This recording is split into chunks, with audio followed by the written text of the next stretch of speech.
Hello, everyone. Thank you for checking out this special episode of Really Dicey. This is Manny, and I'm here with Andy Peregrine, the writer for the Space 1999 role-playing game. Space 1999. The role playing game is it's a surprise. I'll be honest. Yeah, If you were asked me make a bingo card of possible properties, I would like to see made into a role playing game. This one I would not expect it only because it was one of those shows that had great promise, it had such wonderful ideas, and it was cut way too short before its time. Way too short. yeah.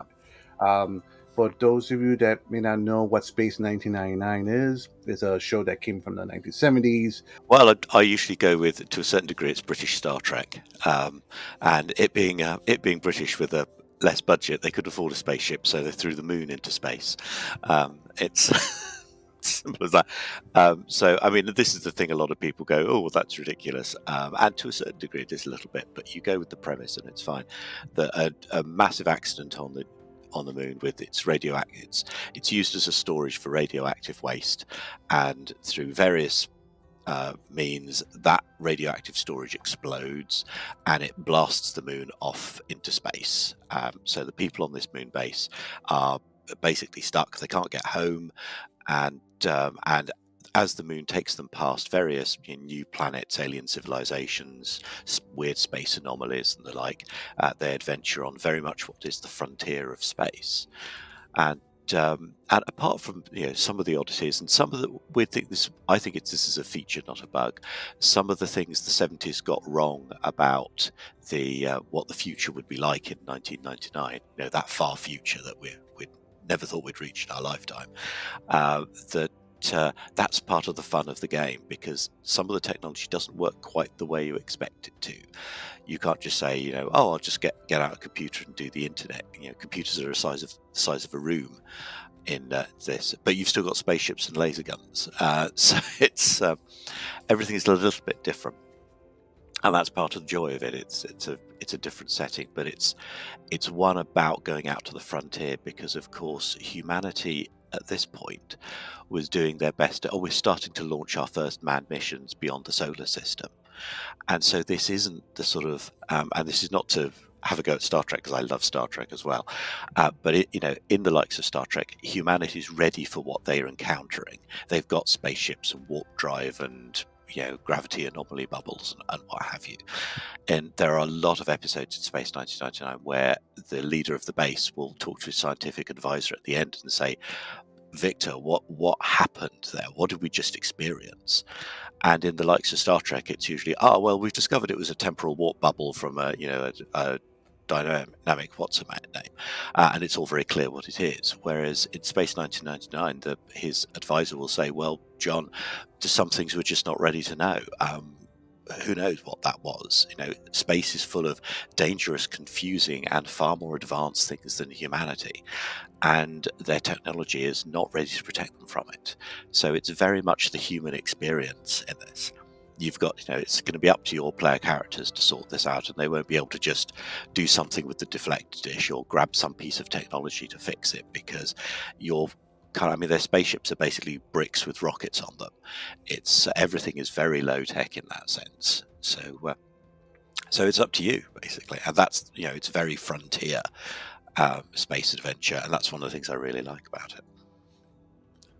I think a show like Space 1999 can only come out in the 70s, and I say that in a very Yeah, good way, because shows like this at the time were very fantastic. And I think if you try to make a show like this now, we have to pin it down with science. But this, it's very wild, very fantastic. You're driving a moon throughout the universe, pretty much a galaxy, and you're finding these very strange encounters with worlds, different alien worlds, civilizations, creatures. mm. There's one that stands out to me when it comes for season one, the Dragon's Domain, Oh if I remember yes, correctly. that's Oh man, that is one of the most famous episodes of it, because it was terrifying, and this is why Gen X is afraid of nothing because we watched children's television in the 70s, and if you could deal with that, you could deal with anything. It was an episode so scary for me as a child that actually when I came back to it as an adult and the DVD set's out, I'm going to rewatch Space 1999. I got to that one, I thought, oh, do I want to watch this again? So don't be ridiculous. You're a grown up. It's but, and some of it's still it's some of the little I won't describe it entirely because there may be kids watching, but it's some of the ways they did things. Just oh my god, that's you describe it to people, you go, this was children were watching this. I say yeah, but this is the other interesting thing. I think the series, one of my particular favourites is one called The Last Enemy, where these two planets are fighting each other and they're firing missiles, but their planets are on opposite sides of the sun and orbiting, so they can't quite fire at each other.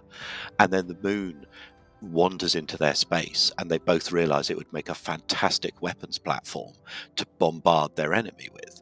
And of course, as soon as they both start landing these missile platform spacecraft on the moon and say to the Alphans, don't worry about this, we're just going to borrow your moon for a bit. The Alphans are a little bit worried that the other side, of course, is bombarding their rocket platforms and nearly blowing up Alpha. So there's all kinds of interesting, and of course, they can't fight these guys off. They haven't got armies to deal with, so they have to rely on a bit of a complication and trickery and diplomacy to try and basically stop these two planets obliterating the moon for the sake of a war that neither of them is ever going to finish. So there's some really interesting political layers, and as you say, horror, which you don't see in a lot of science fiction things. There are some really spooky. There's one where they are. It opens in a really spooky way because this scientific base. Someone is having a sort of a sitar, or sort of a weird sort of sitar-like instrument. They're playing it across the base, so this weird spooky music is going on. It's really atmospheric, and the camera pans on a group of scientists having a séance, and this is where this starts. So there's some really off the wall and interesting stuff out there. So obviously, thoroughly recommend people checking out the series because it does still stand up, in just the same way, in some ways a little bit more so than even early, original series Star Trek. It's got some great ideas in it. Yeah, it's still filled with wonderful stuff. I just started rewatching it recently. I think when I first heard the news that this was coming out, I was like, oh, let me go back and try to remember this. Because sometimes, when you think about some of the old shows, other shows kind of mixed in your memory a little bit. So I wanted to watch this again, and I'm like, wow, this is still very good. Even the theme song. Sometimes theme songs don't last very, very well, but it's so action packed and very 70s. Yeah, but it's a wonderful score. yeah. So let's talk about the role playing game. Before I go on, I do want to let people know that if you're interested about the show after hearing this, I believe the episodes you can still watch them fully for free at YouTube, and I believe in America you can watch them for free at Amazon Prime. I believe, and that's as far as my knowledge goes. Yeah, it's on Apple and other places as well. I think it's been. Sometimes you get these things that are a little obscure and you just can't find them anywhere. Even though you think this was out in the 70s, why isn't this available? And sometimes it's everywhere. And thankfully, Space 1999. I think you can get it on DVD. I've got digital formats. It's streaming in places. It's on YouTube. Shouldn't be a problem to find it anywhere. So yeah, let's start at the beginning. How did this property land at Modiphius' feet?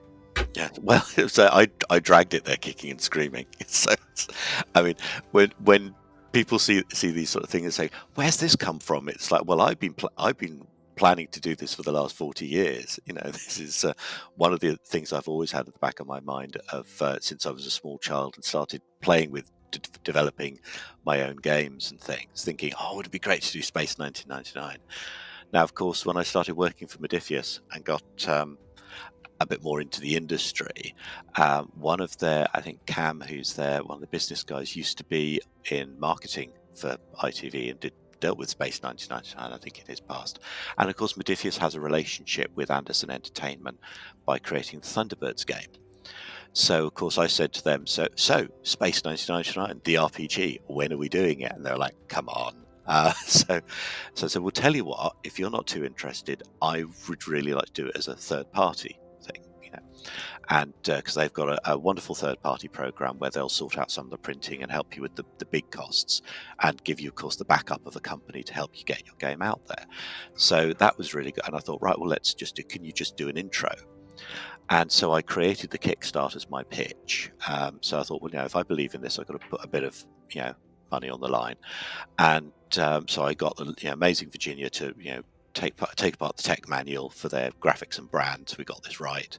I got Ariel Aurea to do the some character pictures for me. So we had the pre-gens done.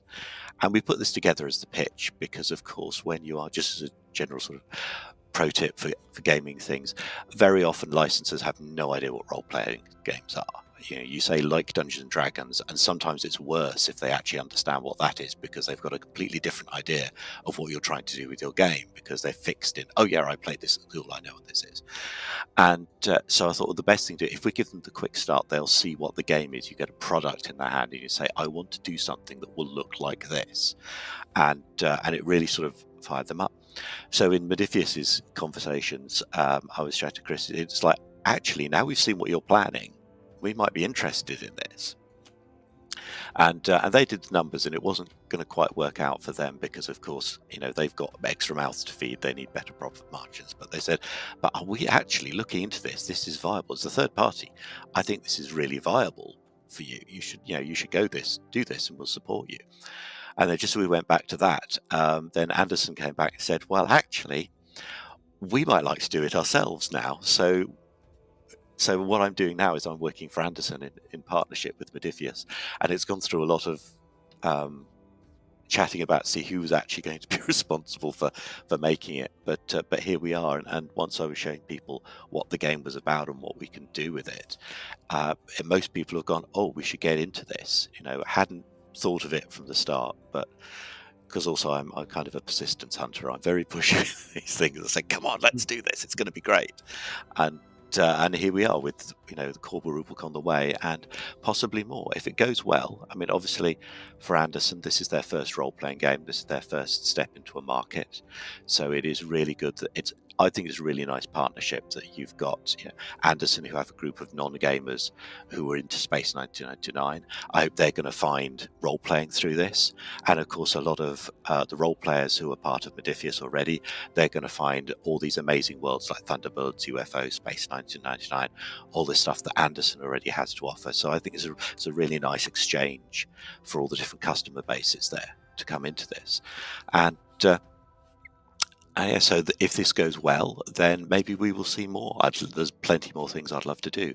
At the moment, it's just the book. We're just going to walk before we can run on this one for Anderson's sake as well, and see how it goes. And people have responded really well. I've been really impressed to see people sort of crop up on the internet and said, "Oh my God, Space 1999." It was I always knew it's not going to set the world on fire necessarily. It's not a massive licensed property, but it's one that people remember, and as soon as they see those iconic eagles on the front cover, they go, yeah, no, this, I know this, and it's created a big wave of nostalgia, and everyone thinking, yeah, you're right, this is a really good setting, this is going to be a really cool game. So yeah, it's been really lovely to see that.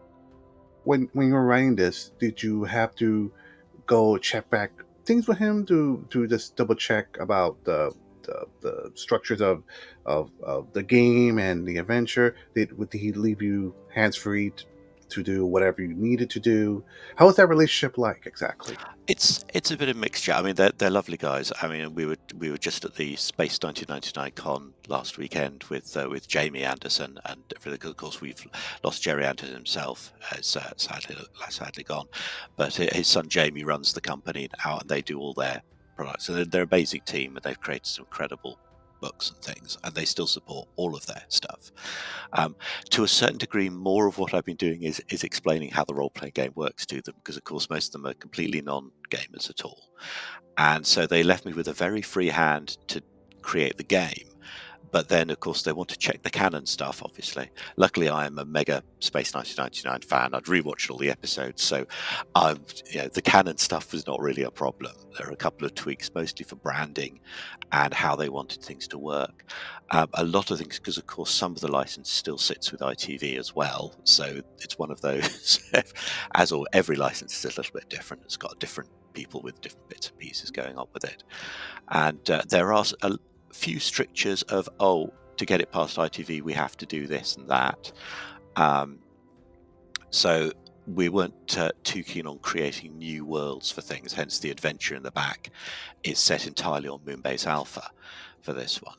But that wasn't really a creative constriction. It's just, okay, we have to work with a couple of bits and pieces. There wasn't anything they said, oh, you can't picture eagles. Like, say, if you do Doctor Who and there's issues with the Daleks because they're owned by someone else, it'd be like if they said you can't put eagles on the cover, like, oh, really? So yeah, it's been really good. I basically got most of the game done before I came to them. So it was like, oh, this is the thing. Well, let's see if we like it, and they did. So that's been, it's been a really good relationship. Everyone's kind of got part of this, and so in one sense, the licensor are also producing it. So it's a very different relationship, but it's a really good one, and they've been really supportive of the game. And I think perhaps a little surprised of, oh, people are into this role playing. Oh, we should check this out. Wow, we've had a lot of response. So yeah, that's been really nice to see. So yeah. So any fan of Space 1999 knows that season 1, season 2 are very different. Well, I don't want to say very different. Their tone is a little bit different. I think season 2 is just a little bit more. I think they were trying to retool it and make it a little more action packed compared to the first season. Very much. Yeah. Um, when you were making this game, which tone did you go for? Did you go for season 1 more, season 2, a combination of both? I mean, that is the essential. That's the biggest question with doing this particular license, because, as you say, they are very, very different. They got to the end of season 1, and I think for season 2 they had some more American backing, or they thought, oh, we want to switch things up a bit. We wanted a bit more like Star Trek. I think was one of I don't know entirely all the details of the history, but there was some conversations about we need to make this a bit more like appealing to the American market. And apparently it worked, because I believe in America, season 2 is the one that everyone's excited about. Season 1 is the one they're not interested in as much. But in England, season 1 is the one that people have a favourite, and season 2 is the one they're not so keen on. So, of course, it depends on your attitude and your mood as to whether it went downhill or got better in the second season. But because they are so different. But, of course, that was the thing. We want to embrace in the game all of those seasons, because they've all got the same amount of fans and followers. And but one of the things I really like about the idea of a role-playing game is you can mix them together. So, for instance, we lost the chief at the end. Chief scientist Victor Bergman supposedly dies between the seasons, and their scientist person becomes Maya, who's the shape-shifting alien they pick up at the start of season 2. And I thought, well, if you want to run a game where Victor's still alive, because Maya and Victor putting their heads together on a scientific problem would be awesome. So it's a mixture of finding all of that. The tone is easy to find because one had more action, one had more horror and mystery, but you can just do those adventures in any way you like. If you want to have an action adventure with horror and mystery in it, you can write those as well. So it's the tone of that is very much what adventures you decide to run. So I think of this as can either be the year 3 that we never got, or even create an alternate version. What if, say, Commander Koenig have been killed when the moon broke away, or and your player has to step up, or something like, or Tony Vadeshi steps up in season 1. He could be running the base, for instance. And of course, you've got all manner of things. A friend of mine said, I think one of the guys on the forum was talking about he wanted to do like 20 years later. The moon's still going, but all the main command staff have all retired. They've just got too old. And so this is why your player characters are in charge of the base. So it's very much a game I wanted to make sure you can do anything you like, but we're going to give you all the detail for season 1 and season 2. All the characters are there in the book. So they can be NPCs, player characters, background characters, whatever you want to do with them. So as with any role-playing game, it's here's all the setting. You go do the thing that you think is cool with it. If you want to be a pure season 1 adventure, do that. If you want to go action and adventure, do that. And mix them up. Go for it. That's what it's all about. Yeah. Who can you be in Space 1999, the role-playing game? Well, we've got a mixture of everything. So you've got, like in Star Trek, you've got a mixture of departments. So you've got your characters are based to a certain degree around what they are as a job on Alpha, because this being a scientific base, there's nobody there to hang out. Nobody just got, nobody was there on an Airbnb or anything. Now, you will have a couple of characters you can play that were people who might have been on the base but weren't intending to stay.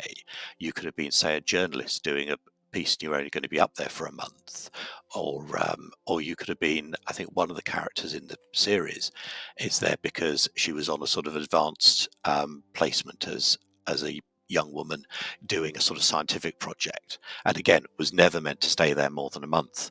And if timing was bad and you just happened to be there, you're flung off into space, and well, you're just going to have to deal with it. But a lot of that is the base still going, well, you need a job.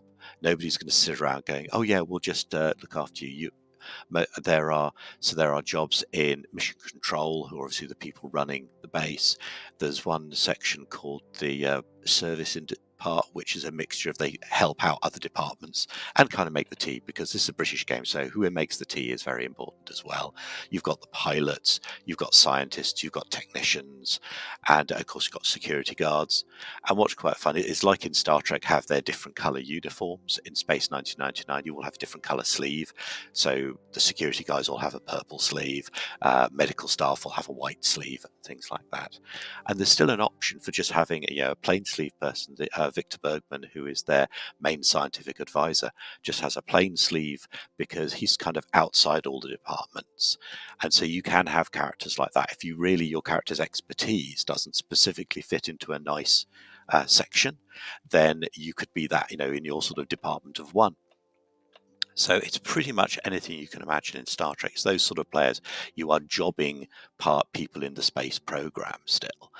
And whilst we've saved it for the GM to actually have the details for it, of course, if you want to play an alien character, you absolutely can.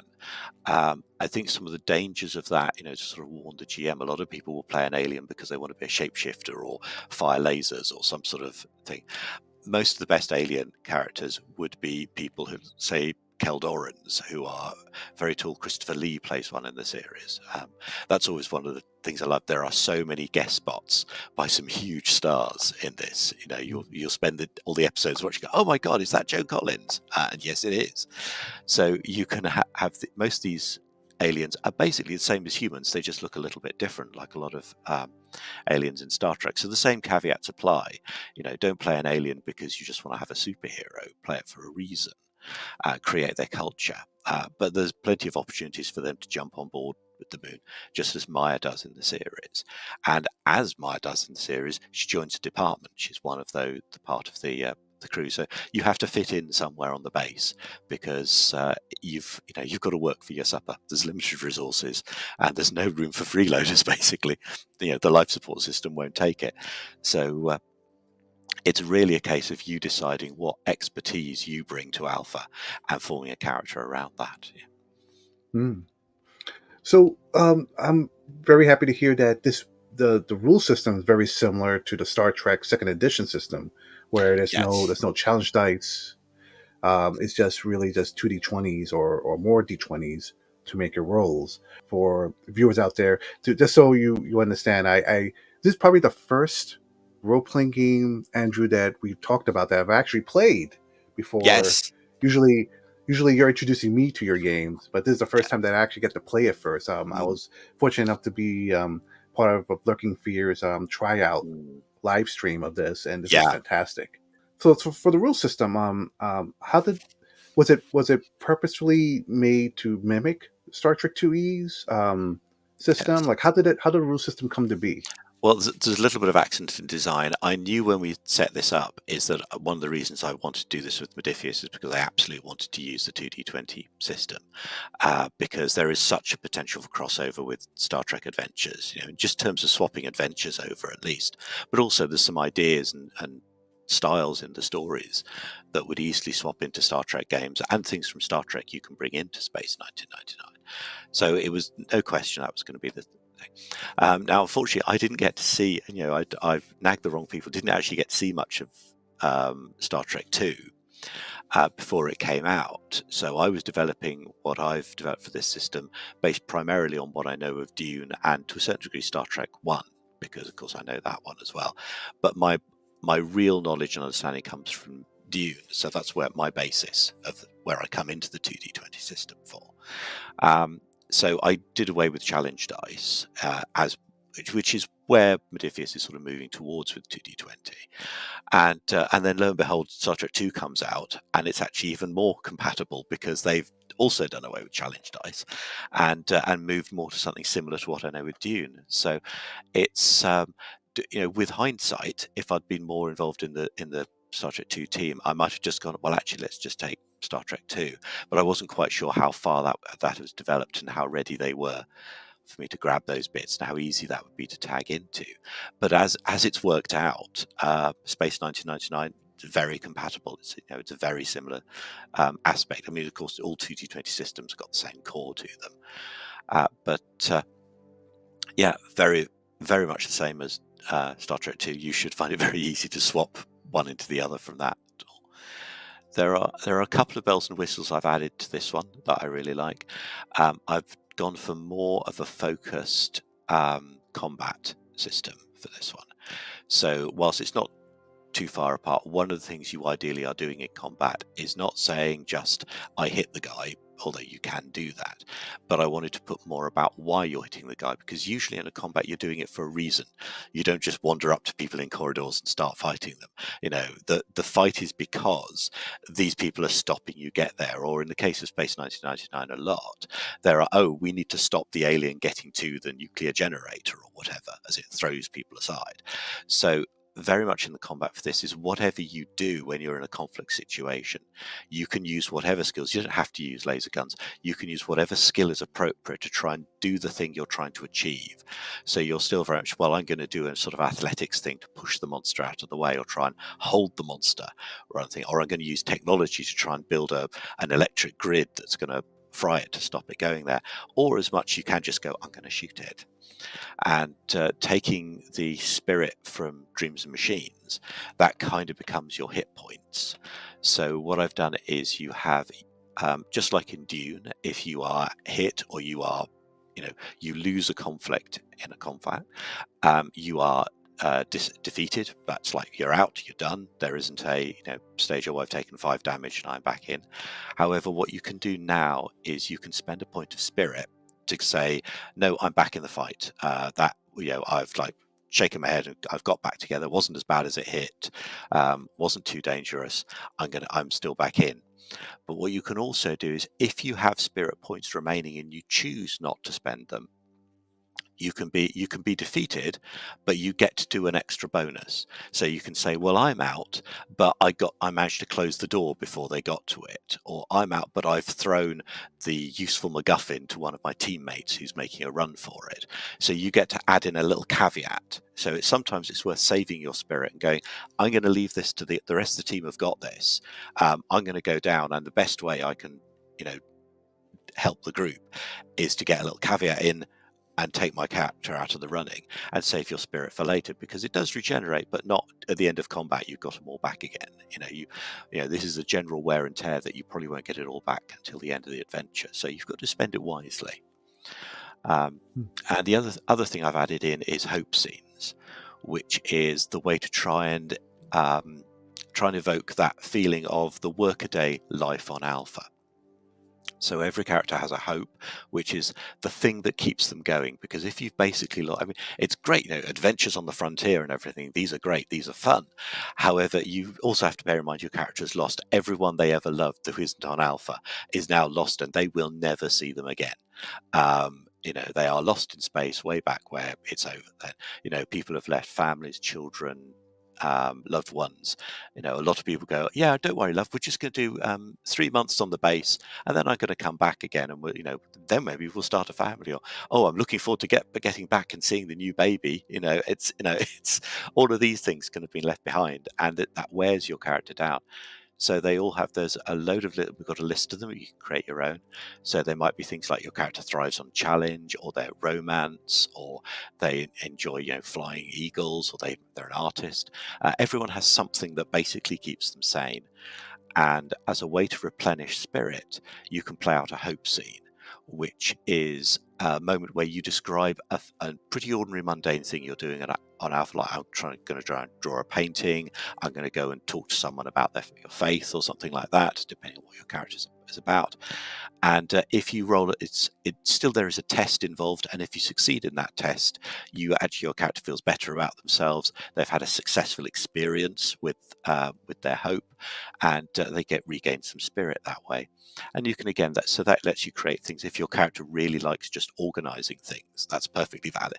You can do it. You can have a joyous time organizing the shelves in the medical bay, and this is a way to just evoke all those day-to-day activities on the base, rather the things that aren't just explosions and deadly danger, just to try and build that flavor of what your character does and how they live on the base, and how they're dealing with all of that. So just to create some more background for your characters as well.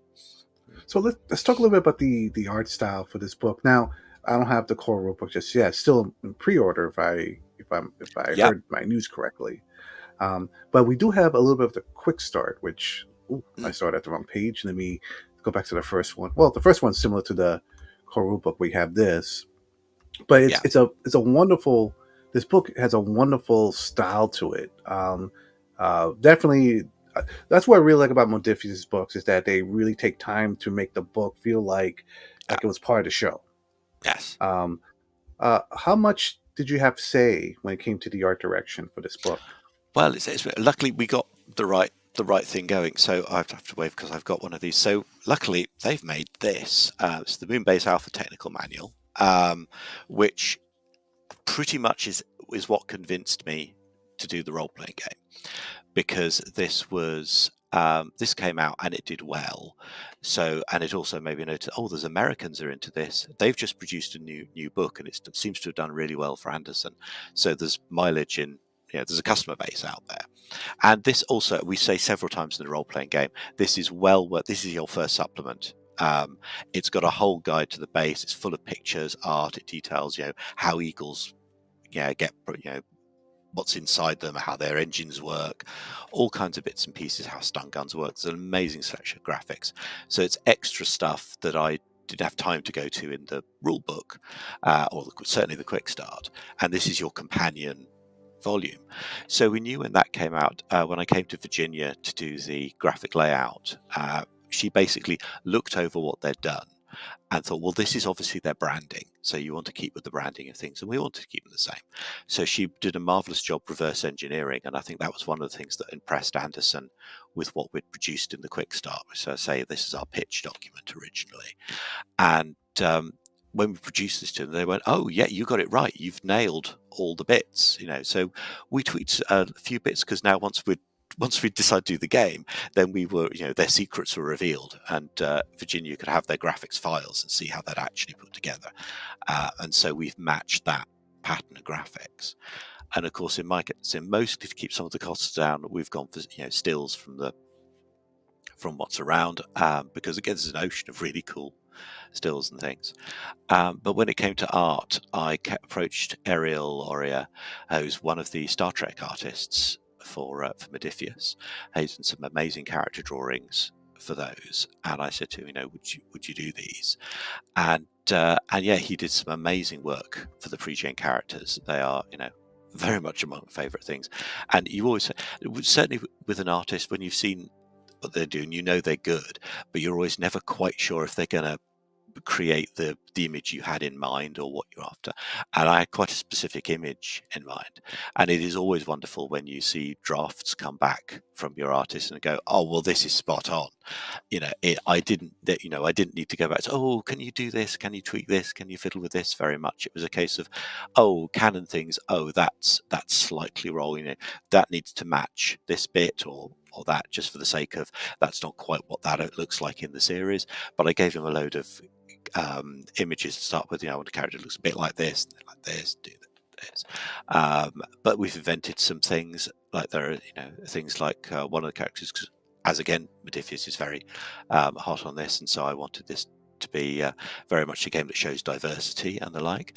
So we've got one of our characters is a Muslim, and she's got a hijab, and you never see that in Space 1999. So we've got all of, says how to invent some of these things that would obviously be on the base, you just didn't see them in the series, And so there's been lots of bits and pieces like that. But again, I always say this about artists and role playing game. I see the stuff come back and I'm always blown away. It is really hard for me to try and find fault because I'm usually so excited by what I'm looking at. Go, this is amazing, this is brilliant, and then I have to try and focus. So can I try and find fault just to make sure that there isn't anything I've missed? But I'm usually too blown away with what they've done to really have a very focused head on that. So no, I can't find a fault. It's awesome. It's brilliant. So Ariel did amazing work. If we had more budget for it, I would have had him drawing all the NPCs and everything. I did manage to do. He's done the example character in the core rule book, so there's one more yet to come. But I would have loved to have more NPC drawings and things like that. And who knows, if we do well, we may get better budget, and I'll be straight back to Ariel to get some more of his work, because he did fantastically for this. He and Virginia both. So Virginia it's just been a marvel. It's just nailed everything, and has been very patient with a load of my reach. Oh, we missed this. Oh, I need to do this, because of course when we came to taking the quick start as a pitch document and rebuilding it as the official quick start, Anderson of course had notes, and they're all minor type. You'd be hard pressed to see the difference in the two, to be honest, if you didn't know the specifics. But a lot of these are brand specific, and just little tweaks and fiddles that graphic designers will notice. And Virginia's been amazing, doing several redrafts to get the thing absolutely right. And then of course, as always, you find another issue.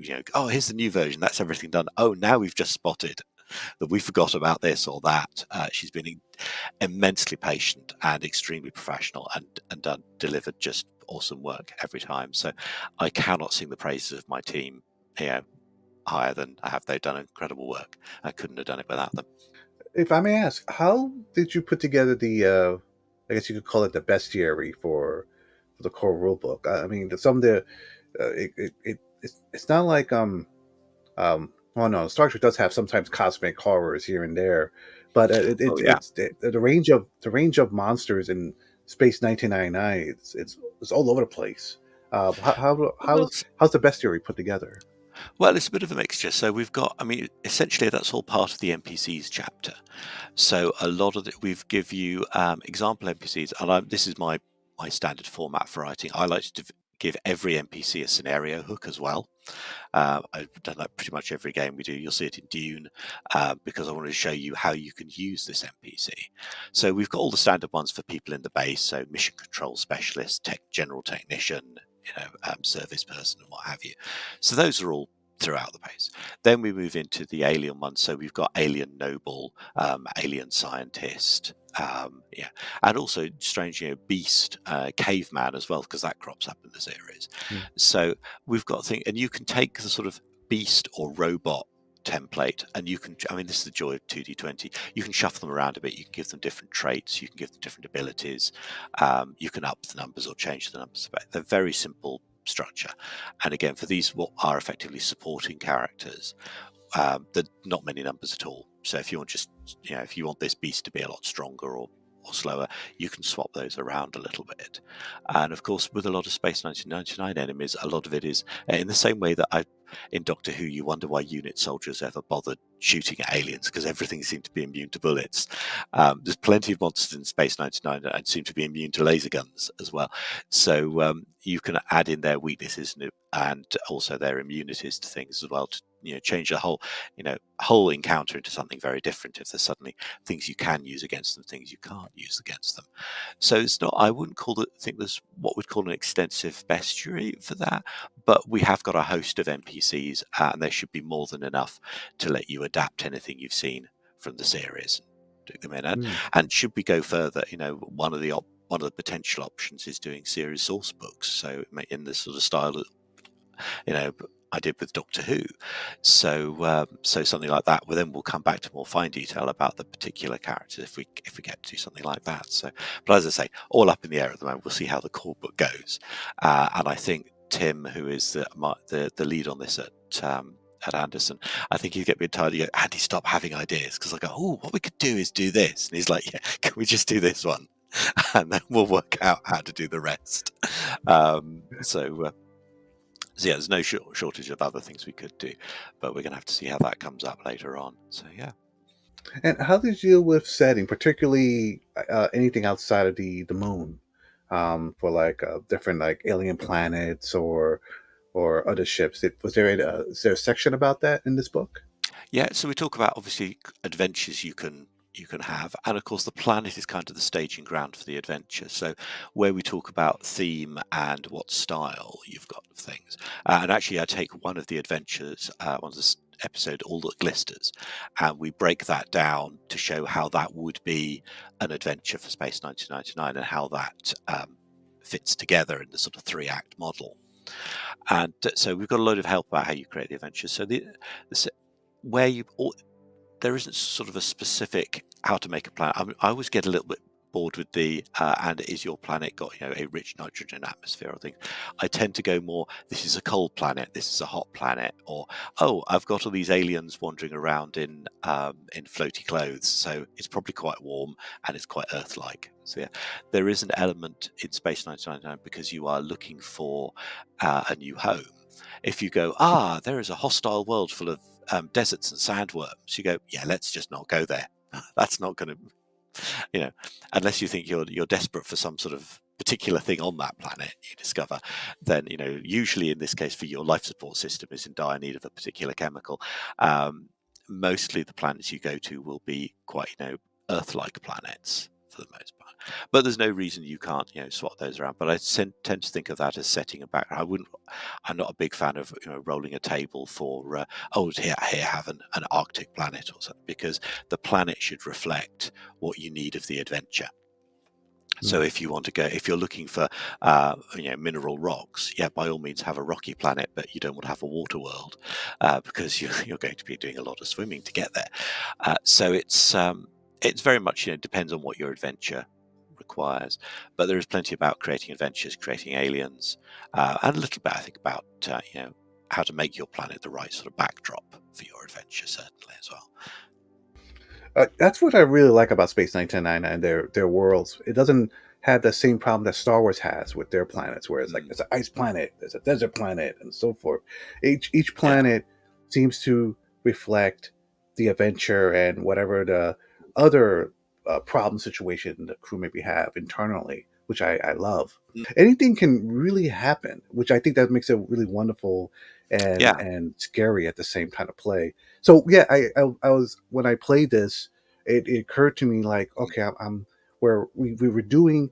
I believe the name of the. Well, let me bring it up. I'll just show the. I won't ruin it, spoil it too much. But yes. the adventure in the quick start is called Breakaway, and it. I believe this is the same adventure where we played, where we're redoing the first episode again, but from a different perspective, a different Yes. group, and it's So wonderfully done. Oh, sorry, go ahead. Well, I was going to say this is part of, because this was originally the pitch document. What I thought was important to show Anderson and to a certain degree ITV was to show how we could take adventures, and even if we play the same episode, we don't break the canon. So, because this is often what licensors are concerned about, that we're going to create something, we're going to try and rewrite all of their setting. So I took Breakaway because, again, it's an easy start for this one to say, basically, what did your player characters do? And a lot of this is you're involved in trying to find out what's going on and coordinate the Eagle attempts to spread out radiation canisters, and how also, when things happen to the base, how can you help out the base? Because it takes a bit of a beating when it's, thrown off massive gravitational forces, as the moon is thrown onto space. So loads of things going on in there, and of course a little bit of character stuff to set up your campaign adventure. It seemed the best place to start, to be honest. When we move into the core book, the adventure for there is called Project Arrow, and that's a completely new, that's your own new episode, because now we can move away. And once I'd understood that I was allowed to do new stuff, because again, you're never quite sure what the license will allow you to do. So we took the first steps of new stuff that still is set on the base. In this case, your characters discover with one of the base scientists, who's now one of my favorite NPCs, irascible Professor Moorcroft, who you're going to love. And they discover that the moon is coming close to something that might allow them to send an eagle and speed up an eagle. It's like a sort of mini black hole gravimetric force thing, that they can maybe do a slingshot with an eagle, and they might actually, they're not so far away yet that the eagle might not be able to make it home. So of course the base works together to try and refit this eagle, and also people get to work out what message they might want to send home, because it's going to take the hopes of everyone on the base. And of course there's a limited amount of seats, and some people aren't so happy with the limited amount of seats. So there's a lot of work and preparation, but also there's a lot of stuff going on in the background for the players to try and spot and start flagging and thinking, hang on, I think, what's this guy up to? And that will depend very much what happens on the conclusion, or how much they've figured out about what's going on in the background. So, and of course, there's some scenario hooks from the end of that as to what happens afterwards. So there's a lot of interesting decisions to make, but it's a completely alpha-centric adventure, so you get used to life on the base. And hopefully, if we get to do more adventures, one of the things I'd like to do is a new adventure book. We may be able to create basically your own year 3 and go off and create some new planets, and perhaps even revisit some old ones. It's a little tricky in this series. If we assume all the stuff has happened in the series, then it's a little bit trickier to go, oh yes, you went back and then encountered these guys again, because the one thing the moon doesn't do is go backwards. But there are some opportunities for things you might re-encounter, and of course there may be ways that you can say, well, they didn't come across this planet yet, now this is how that you come across it in your game. So there's a lot of ways to take, and of course you've got all of the 48 adventures of the series that you can adapt, tweak. When you see how we've done Breakaway, you can also see how you can adapt those stories to put your own player characters in it. So What I really like about Breakaway, so I actually played Nadia. One of my concerns about playing a pre-generated character, especially one that's not action oriented, is that okay, will I be able to use my science or technical capabilities? And this adventure, yes, you could. Yeah, there is action, but there was great moments where that came into play, and I love that. I love that. That I love adventures where a variety of skills are needed to solve a problem. The game was so awesome. I had a fun time playing Space 1999. And yeah, well, is I have the to do a I was going to say I have to do a shout out to Lurking Fears, because that whole they're great set of GMs, and I should just add it was kind of a moment with that where I noticed that Matt McLeod just announced on Facebook, and I'm connected to the guys, I've worked with them before, and said, oh, I'm going to do a Space 1999 game. I'm maybe going to use Traveller or something. I haven't decided yet, but I'm going to run a Space 1999 game on 13th. And I just instantly mailed him and said, well, if you're thinking of doing some Space 99, can I give you the rules and you could run? And he was like, can I? It's like we were both sort of going, oh, you're doing an amazing favor. No, you're doing me a favor. No, you're doing me a favor. So it was amazing to have him on board. That was just pure serendipity. It was brilliant. And I thank you to all of the Lurking Fears GMs who were running for what I had amazing games. Because again, at my work, it was the first night of the show we've been putting in. It's like, oh, of all the days. So I couldn't get that day off. So otherwise I would have joined in and running for them. But all I've heard from people is saying they had great games playing with the Lurking Fears team on that. So a thank you to all of the GMs in Lurking Fears. They did amazing work. And hopefully we'll do some more for us later. They've been amazingly supportive. I'd love to see them run some more games as well, get some more stuff going for it. Yeah, viewers, if you go to a convention and Lurking Fears is running a game, work with them. They're great teachers, and they do really great games with the time they're given at a convention. It's they do they're just a lot of fun. But so yeah, so the quick start, is that available right now for people to download and check out? Yes. So what we're at time of recording, shall we say, we currently, the main core rulebook is a pre-order, and we don't quite have the PDF of the core book ready to go quite yet. So what you'll get when you put, because we want to give you something when you put your money down, so you should get a PDF of the quick start ready to go, so you can get playing right away. Now, I believe once we've got the PDF sorted, that will go out to pre-order customers as well. So you'll be the first people to see the core book. And of course, you'll be the first people to get the actual physical copy in your hands when that's been printed. We're projecting around sort of first quarter next year. And And then once that's all done and dusted and all the pre-orders have gone out, I think then the plan is that the PDF, the quick start, and the PDF, the core book, and the core rulebook itself, they'll all go on general release via Modiphius and Anderson, so you can pick whichever one you want, and you should be able to, if you still haven't put a toe in the water yet, you should then be able to pick up the quick start quite easily as well. And but once all the pre-orders, customers have had their stuff, everything should be available. But by then, all the pre-order customers will be well into their campaign. So if you want to get involved now, now is the time, and you can get playing the game straight away. You pretty much guessed that my favorite episode is the Dragon's Domain Yeah. episode from season 1. What's your favorite episode? Well, I think it's definitely The Last Enemy. I say Dragon's Domain is one of my favourites, but I say I've already mentioned that. So one of my other favourites, I must admit, is I think it's still season 1, Voyager's Return, which that one to me sums up a lot of Space 99, where they discover there's a probe that humans sent out years ago with a special faster than light drive. That unfortunately they've realized it's a faster than light drive that is horrifically toxic. It sends these horrific. They realize, oh, if this thing's coming past us, it could wipe out all life on the moon.